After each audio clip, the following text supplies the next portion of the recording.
Et salut à toutes, j'espère que ça va. Écoutez, je suis vraiment très content de vous retrouver sur Real TV News. Alors Diana, vous l'avez promis, me rencontrer pour faire une interview. Je sais que ça a pris pas mal de temps. Alors c'est vrai qu'on s'est un peu manqué, j'étais parti, je suis revenu, Diana m'a appelé.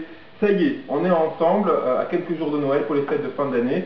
Un beau cadeau qu'on va essayer en tout cas de vous offrir et vous souhaiter de belles fêtes sur Real TV News. Et puis cette rencontre, j'avais très envie de connaître vos questions. Vous avez été très nombreux visiblement à m'en envoyer, donc je vais être là pour y répondre. Alors Diana, vous ne la voyez pas parce qu'elle est derrière sa caméra évidemment, mais elle m'a dit, voilà, tu sais, tu as fait le jeu du chapeau depuis un moment, dans le dilemme. Alors moi je t'ai préparé un petit chapeau, d'ailleurs je le trouve très mignon, et je t'ai posé plein de questions, notamment les questions des personnes sur le forum de Real TV News. Alors écoutez, je ne les connais pas. On va découvrir ensemble ce que vous m'avez posé. C'est interview sans filet. J'espère que vous n'avez pas été trop dur, hein, vous me connaissez, moi j'aime le risque et j'aime l'audace, donc j'espère que vous avez été audacieux et audacieuse dans vos questions. Alors, on va commencer avec Eminat de Belgique. As-tu été une ou plusieurs fois en désaccord avec la production sur la ligne éditoriale de celle-ci, ou plus simplement sur un sujet ou l'autre de la quotidienne? Alors écoute Eminat, non. J'ai jamais été en désaccord avec la production sur la ligne éditoriale de Dilemme. Pourquoi? Parce que, comme tu le sais, on était en direct 24 heures sur 24 sur Internet, sur Dailymotion. Là, vous avez été très nombreux d'ailleurs à nous suivre. Et tous les jours, je vous donnais rendez-vous aussi sur Facebook pour vous donner un petit peu des nouvelles de ce qui allait se passer, vous dire en avant-première ce que vous alliez voir comme soirée. Et c'est vrai que ce lien qui, du coup, a été le nôtre au quotidien a fait qu'on a eu une relation forte entre vous et moi. Et bien à la fois, on n'a rien pu, la production n'a rien pu inventer, on n'a pas pu tricher, on n'a pas pu créer une histoire, c'était impossible puisque vous étiez là pour voir ce qui se passait 24 heures sur 24. Donc la ligne éditoriale de la production était vraiment celle que vous avez vue. Après les histoires de cœur, les histoires d'engueulade, les histoires d'amitié, tout ce que vous avez vu, c'était véritablement ce qui s'est passé au sein du Cube des Dilemmes. Voilà, donc non, la production et la ligne éditoriale étaient bien celles que vous avez vues. Deuxième question que tu me poses, comme une partie du public, ne trouves-tu pas que les dilemmes n'étaient pas pour la plupart à la hauteur de ce que l'on attendait? Alors écoute, je suis d'accord avec toi. Je suis d'accord avec toi. Faut savoir qu'il y a eu deux temps dans le dilemme. Il y a eu l'avant CSA et l'après CSA, comme tu le sais.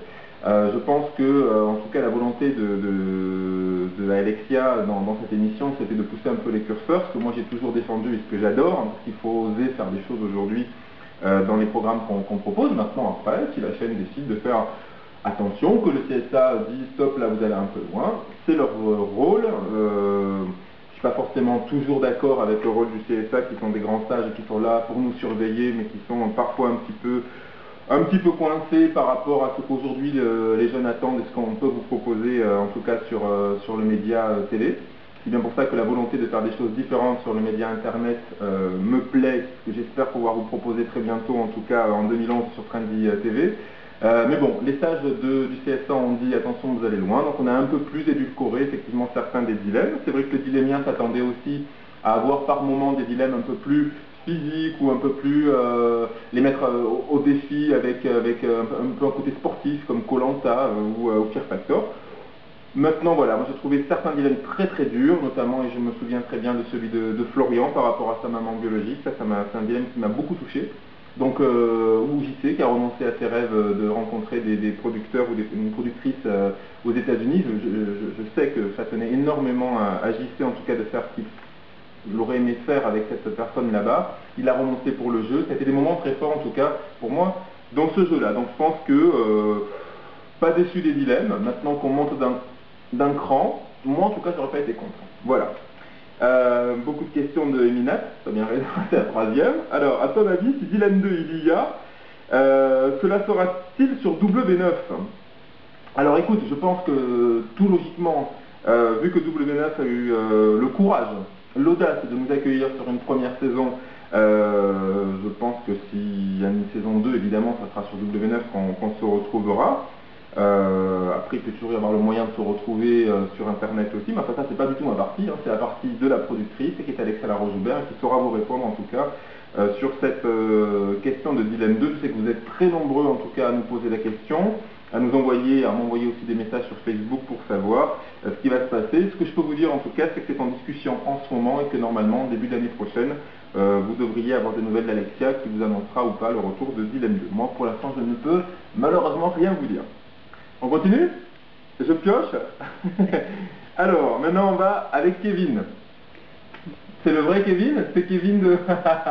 Kevin, mon ami Kevin. Je te salue mon Kevin. Pour commencer, est-ce que tu vas bien? Je vais très bien Kevin. J'espère que toi aussi tu as bien profité de tes vacances à Cahors. Tu t'es bien amusé. Et quand tu veux, hein, pour qu'on se voit avec grand plaisir. Est-ce que tu penses que les Dilémiens ont abusé en te malmenant un peu trop?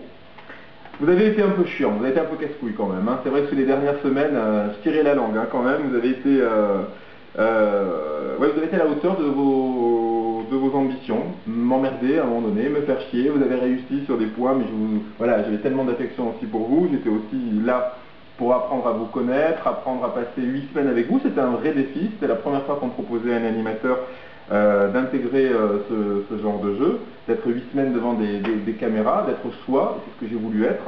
Et voilà, moi je me suis bien amusé avec vous. C'est vrai qu'il y a des moments où j'ai vraiment essayé de ne pas péter des plombs parce que c'est des moments, ça, hein, voilà, on s'amuse bien, mais quand même.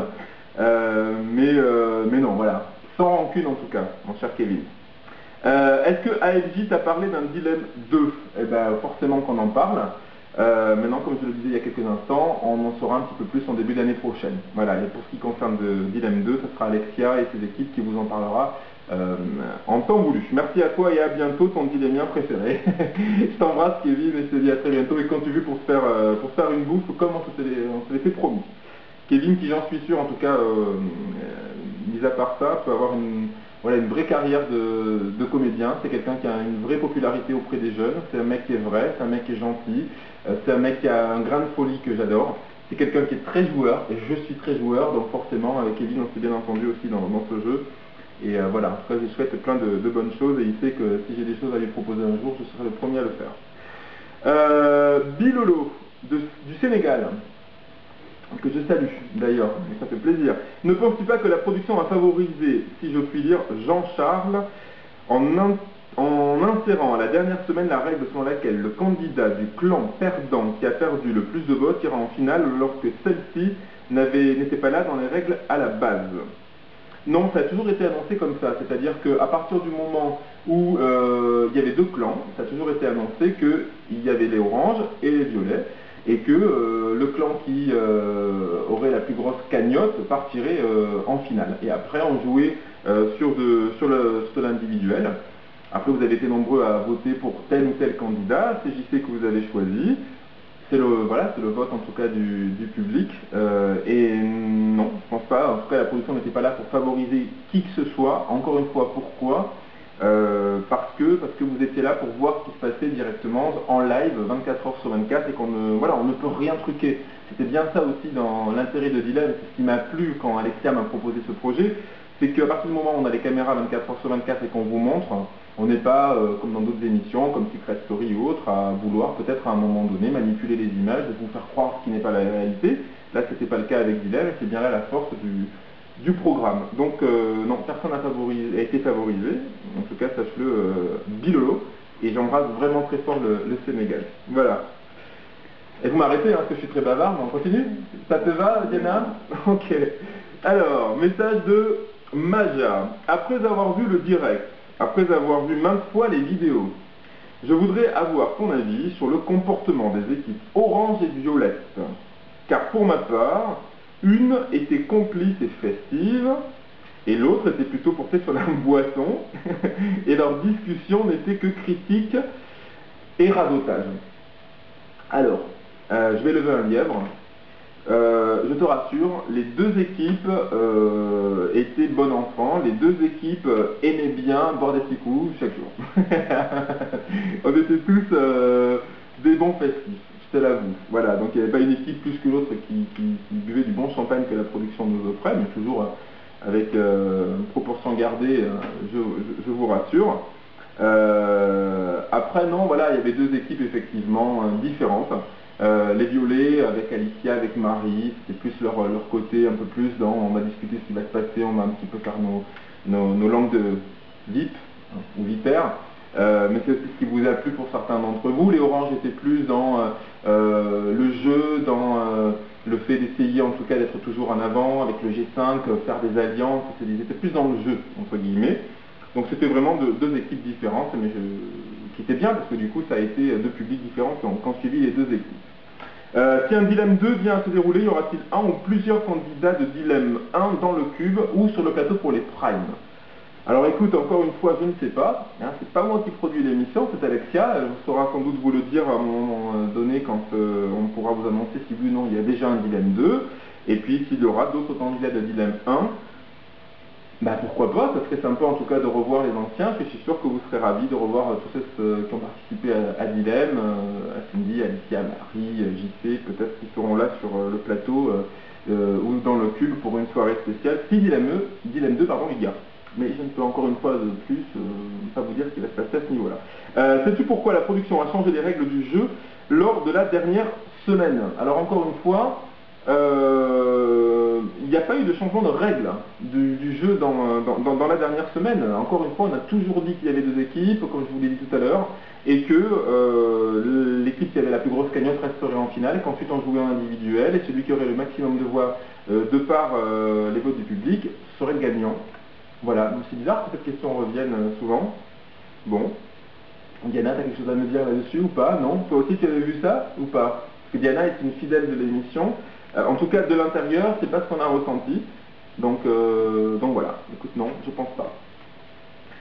Ça, t'as pas mal au bras? On continue. Alors, Maëva du 44 420. Que penses-tu de l'histoire des deux couples? Anaïs et Jérémy, Jason et Caroline. Alors ça, je l'ai souvent dit, hein, je me suis souvent exprimé là-dessus. Écoute, très honnêtement, j'ai trouvé qu'il faut savoir que dans un jeu comme celui de Dilemme, hein, on est à la base, il était 15 candidats avec moi, donc on était 16 au total. C'est vrai que le temps se rallonge, on a le temps de pouvoir faire forcément des amitiés, de pouvoir se connaître davantage, de pouvoir faire créer certaines amitiés, amours qui se transforment en belles relations. Après, il y en a certaines à laquelle on peut croire et d'autres pas. Pour ce qui est de Jason et Caroline, je pense que c'était un jeu de séduction entre eux durant l'ensemble des 8 semaines, durant les 8 semaines. Caroline n'a jamais caché effectivement son histoire, vous le savez, avec son ex-petite amie, mais je pense qu'elle a eu aussi l'envie d'avoir un garçon qui, comme Jason, était très attentionné vis-à-vis d'elle. Je pense que c'est ça qui l'a séduite. Après, encore une fois, on est dans un jeu, mais je pense que cette belle histoire de Jason et Caroline a été l'histoire du cube. Maintenant, au-delà du cube, d'ailleurs, je ne sais pas s'ils sont encore ensemble aujourd'hui, mais si vous me disiez qu'aujourd'hui ils ne sont plus ensemble, je ne serais pas étonné. Pour ce qui est de Anaïs et Jérémy, alors autre révélation, j'ai pensé à un moment donné que c'était un couple un peu stratégique, malgré tout, dans le jeu, mais je pense que Anaïs et Jérémy ont eu des vrais sentiments l'un pour l'autre. Vous avez été aussi nombreux à les suivre, vous avez été nombreux à aimer ce joli couple. C'est vrai qu'ils sont beaux tous les deux, ils sont mignons tous les deux. Des dernières nouvelles que j'ai eues il n'y a pas très longtemps, visiblement ils étaient encore ensemble et je leur souhaite plein de bonheur et plein de bisous. Voilà.